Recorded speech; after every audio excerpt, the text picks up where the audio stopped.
Exploring persimmon species, a personal journey. Persimmons have always fascinated me. Their unique taste, texture, and cultural significance make them a fruit like no other. Over the years, I've had the pleasure of growing and tasting various persimmon species, each with its own charm and quirks. Let me take you on a journey through some of the most remarkable persimmon species I've encountered, following my experiences and observations. FAQs. What are persimmons? Persimmons belong to the genus Diospyros, a term derived from Greek meaning divine fruit.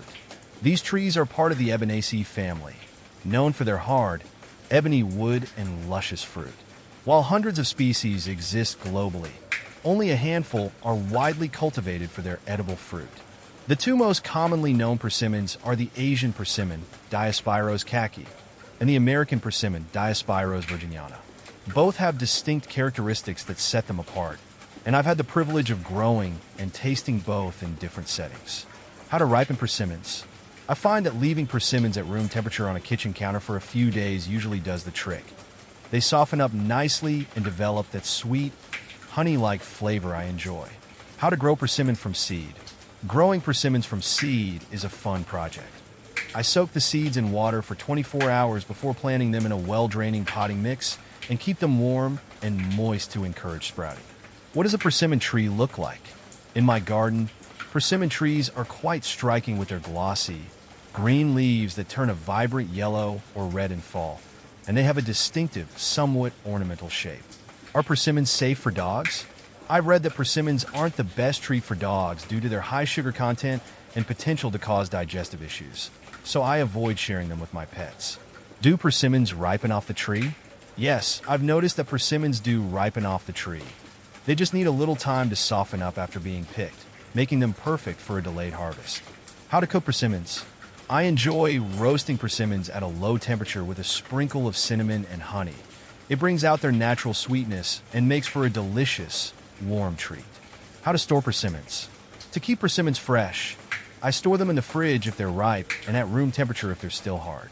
This helps extend their shelf life and maintain their flavor. What color is persimmon? The color of persimmons is a bright, vibrant orange that can range from a soft apricot hue to a deep, almost reddish orange when fully ripe. Can chickens eat persimmons? Chickens seem to enjoy persimmons as a treat. I've given them small pieces and they peck at them enthusiastically, but I keep it in moderation due to the fruit's sugar content. Do you eat persimmon skin? I personally eat persimmon skin when it's thin and tender. It adds a nice texture and flavor, but I make sure to wash the fruit thoroughly first. Can you freeze persimmons? Yes, I've successfully frozen persimmons by slicing them and placing them in freezer bags. They're great for smoothies or desserts later on. Do deer eat persimmons? Deer love persimmons. I've had to protect my trees with fencing because the deer seem to find the fruit irresistible and will devour them if given the chance. How big do persimmon trees get? Persimmon trees in my garden have reached about 15 to 30 feet tall, with a broad canopy that provides nice shade and plenty of fruit. How to dry persimmons? I dry persimmons by slicing them thinly and using a food dehydrator or my oven at a low temperature. It's a great way to preserve them and intensify their sweetness. Persimmon versus tomato. I've found that eating a ripe persimmon feels like biting into a honeyed fruit with a custard-like texture, whereas tomatoes have a more refreshing juiciness, but lack that creamy sweetness, which is why I usually reach for persimmons when I'm craving something indulgent.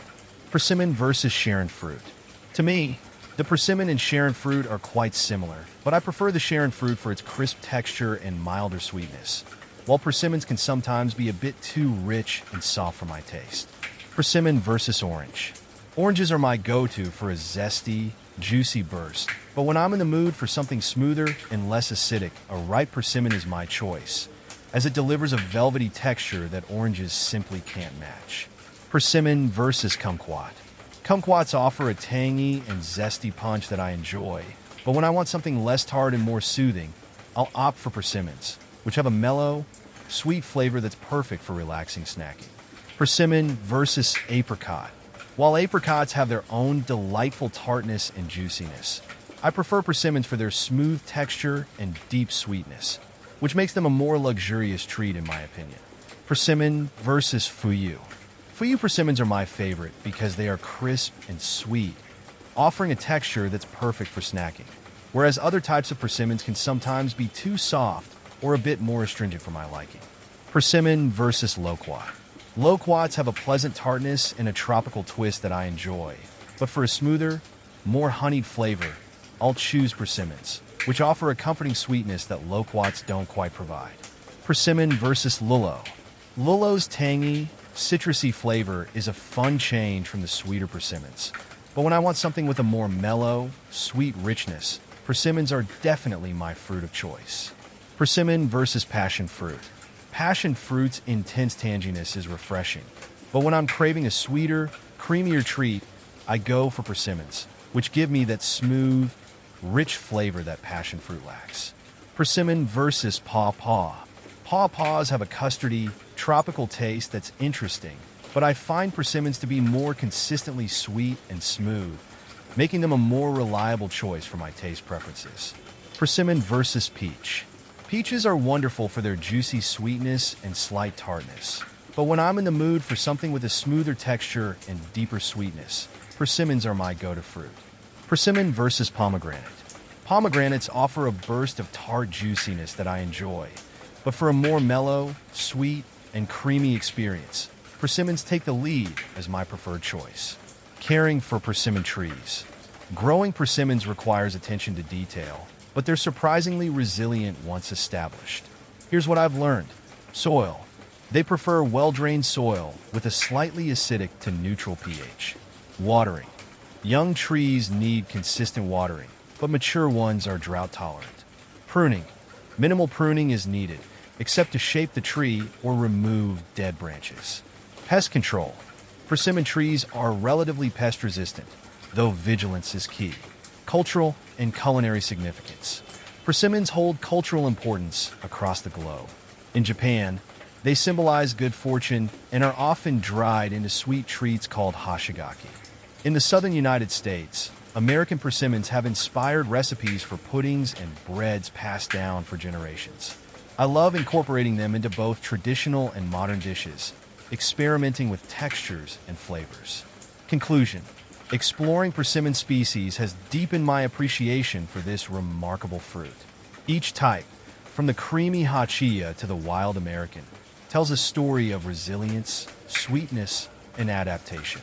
Whether you're foraging in the woods or tending to a backyard tree, persimmons offer a connection to nature and a taste of something truly divine. If you've never tried growing or tasting persimmons, I encourage you to start. Their rich history and flavor make them a rewarding addition to any garden or table.